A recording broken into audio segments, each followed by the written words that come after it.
Hi, welcome to my second development log. Since the last video, I have been mainly working on a navigation system overhaul. I have also adjusted the block size to half of a meter. So this video will be mostly about pathfinding, and at the end I will also talk a bit about the future direction of this game. In colony simulation games like this, pathfinding is one of the biggest performance hotspots. Anytime your colonies or any living thing in the world needs to move, needs to get somewhere, it requires pathfinding. So the pathfinding system is running constantly non-stop, and almost every major system in the game depends on it. That's why before diving deeper into other systems, I felt it was necessary to really get pathfinding right. Before introducing the new optimized navigation system, let's first talk about the old one.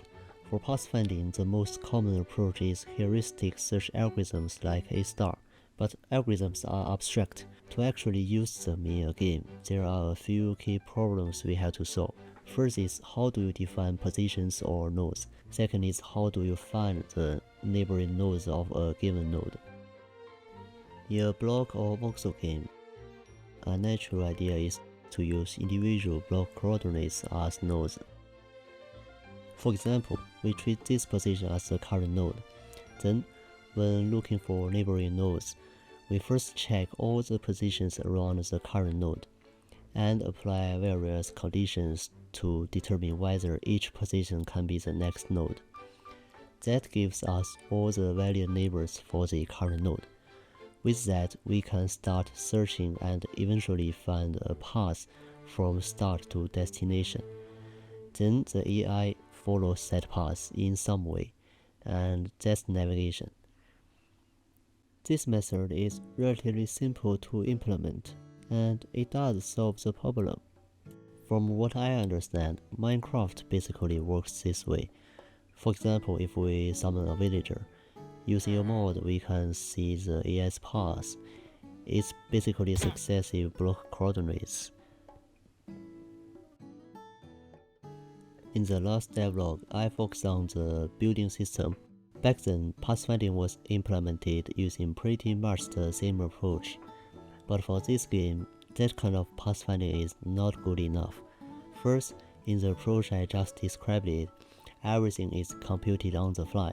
Every time you have to fetch block data and analyze whether you can move from one position to another. In fact, this part of calculation, extracting navigation features from the world, is actually more expensive than the search itself. If there are many pathfinding requests in the same area over a short period, even if the world itself hasn't changed at all, we still repeatedly analyze the same data from the world. That is inefficient.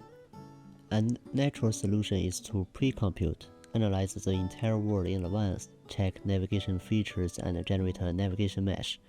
Then, for subsequent pathfinding requests, we start search directly on that mesh. This way, a large portion of the work that would normally happen during pathfinding is moved to initialization or when the world actually changes. For a game like mine, block placement or removal is occasional, but pathfinding is constantly, so maintaining a navigation mesh is very cost effective. Also, without a navigation mesh, there is another critical issue. When the destination is actually unreachable, the pathfinding system will have to search the entire world or hit the iteration limit before realizing it is impossible to reach the destination. That causes massive lag spikes. With the navigation mesh, we can determine connectivity between nodes at build time. So when doing pathfinding, we can immediately know whether any 2 points are reachable. There is also another thing. If you look at a longer path, even though we can clearly see there is a large continuous workable area, the pathfinder still moves step by tiny step, crawling towards the destination. That feels inefficient. Since we are already maintaining a navigation mesh, we can try to merge adjacent nodes into larger nodes when generating navigation mesh. This greatly reduces the total number of nodes in the mesh, which speeds up the search. Alright, enough theory for now. Let's actually look at the new navigation system. Here you can see the navigation mesh. Notice that the nodes vary in size. This is the result of merging nodes using a greedy algorithm. Nodes with the same color are connected to each other. Different colors mean they are not connected. What you are seeing now are block positions that these nodes actually occupy.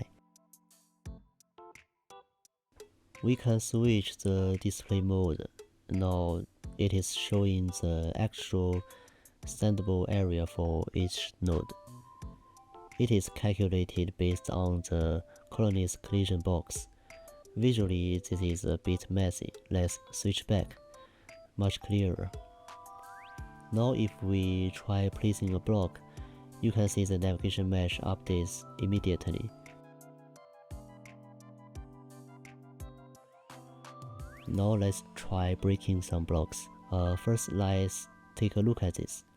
Since we changed the block size to half a meter, the colony's width is now between 1 and 2 blocks, and their height is between 3 and 4 blocks. So for example, if we dig a hole like this, the colonies can't fit in, and you can see the navigation mesh doesn't change. But if we dig a hole like this, the mesh updates accordingly. If we fill it back, it changes back.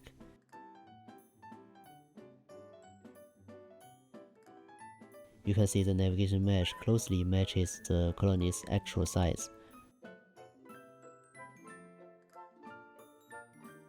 Alright, now let's make the colonist move. Let's place a stone here, and the colonist will go pick it up. Let me turn this off. Now we are only showing the colonist's current path. So compared to moving one little cell at a time, this looks much more efficient. And when actually moving, the colonist uses a funnel algorithm to compute the optimal move direction in real time. So the final moving path ends up being pretty reasonable, mostly straight lines.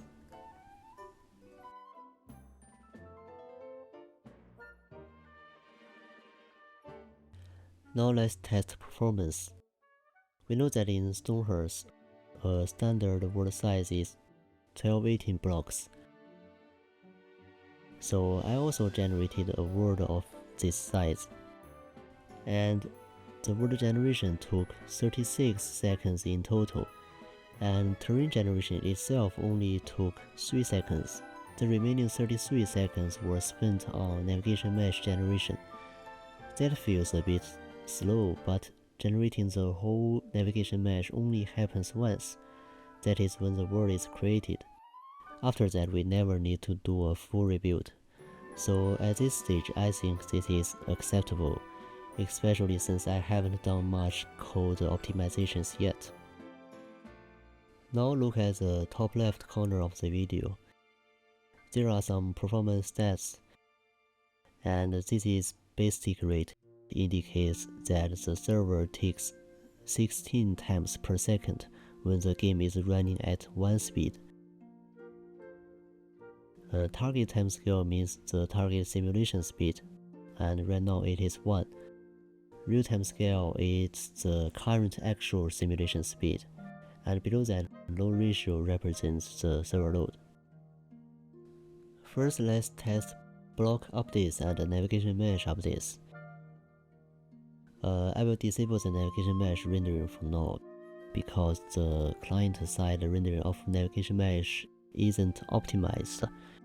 The whole mesh regenerates when updated, which is slow. So I will just turn it off, and this doesn't affect the game server anyway. Now let's break some blocks rapidly. You can see in the performance stats, the server load increases slightly, but is still at a smooth level. Actually, it's hard to see performance just by looking, but using the profiler, I can know that each navigation mesh update caused by block update takes about 17 milliseconds on average. Now let's look at pathfinding performance. So in Stonehearth, in the late stage of the game, we typically have around 20 to 30 colonies.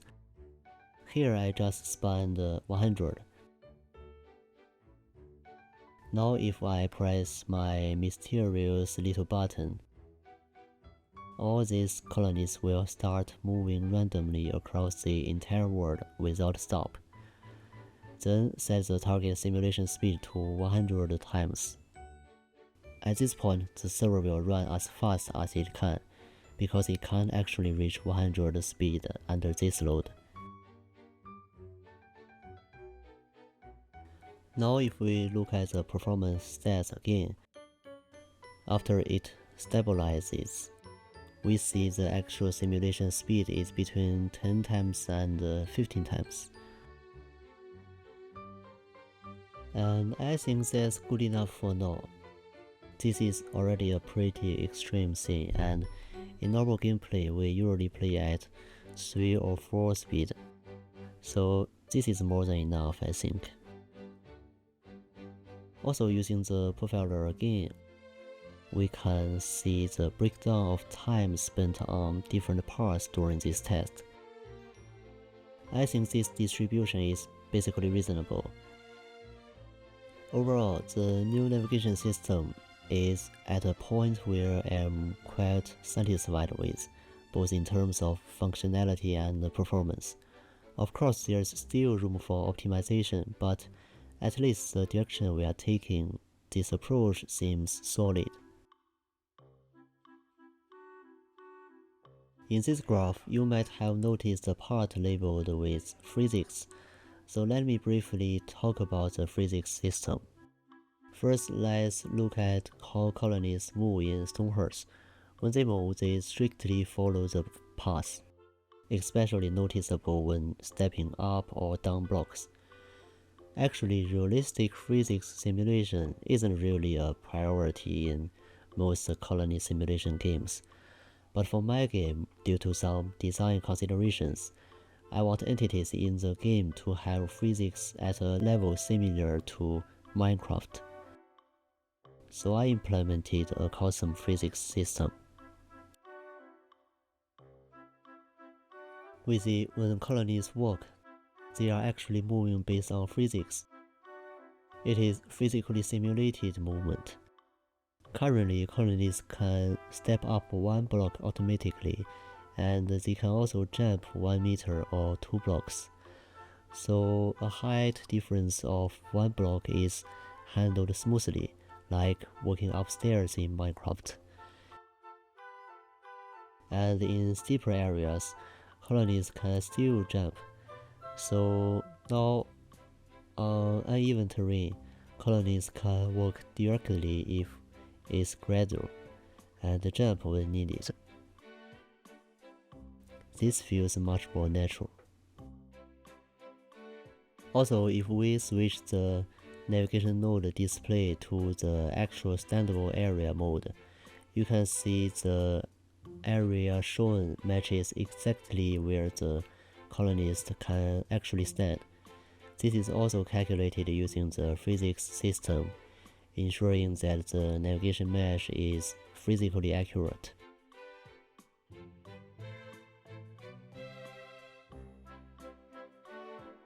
So I have talked a lot but haven't mentioned the building system, because after refactoring navigation, the building system also needs an overhaul, and it's not finished yet. For now, colonies can still break blocks. That works, and you can see the planning system is still active, but it's still buggy and the performance isn't good. Once I finished the refactoring of building system to work with the new navigation, in theory both performance and quality should improve significantly. And actually a big reason I overhauled the navigation system was to enable a better building system. So stay tuned, I guess. Finally, let's talk about something non-technical.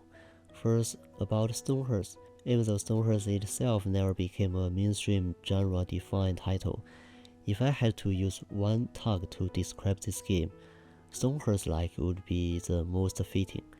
I want to preserve the distinctive experience that sets Stonehearth apart from other colony simulation games. But this won't be a complete remake of Stonehearth. I want to present these mechanics in my own way. For example, I'd like to have a colonist that represents the player, one you can directly control. So in addition to commanding from a god view, you can also occasionally take a first-person perspective, control your own colonist, and interact with others up close. You could even directly participate in colony work. Anything a colonist can do, you can do it yourself. This is actually why I needed a proper physics system, so that controlling your own colonists feels responsive while staying consistent with how other colonists behave. Another idea, since we have a colonist that directly represents the player, if we wanted to add multiplayer, by changing the role of that player colonist, we can enable different playstyles. Multiple players could each control their own colony, or one player play as the lord and everyone else be citizens. I think that could be fun. And one more idea is infinite worlds. Actually, when I first started prototyping this game, the very first thing I implemented was an infinite world, and even infinite in y-axis. But later I realized for this kind of game, an infinite world, if done well, can be a nice bonus, but it's not core to the gameplay. It's more of a nice to have thing. Starting with that actually made development much harder and ended up spending too much time on technical challenges, but not on the core gameplay loop. That felt like putting the cart before the horse, so now we will just get a bounded world. So all these ideas may sound great on paper, but honestly, none of them are easy to actually implement. Right now, my main priority is to first build the core colony simulation gameplay loop. That is, building, mining, chopping trees, farming, animal husbandry, jobs, combat, etc.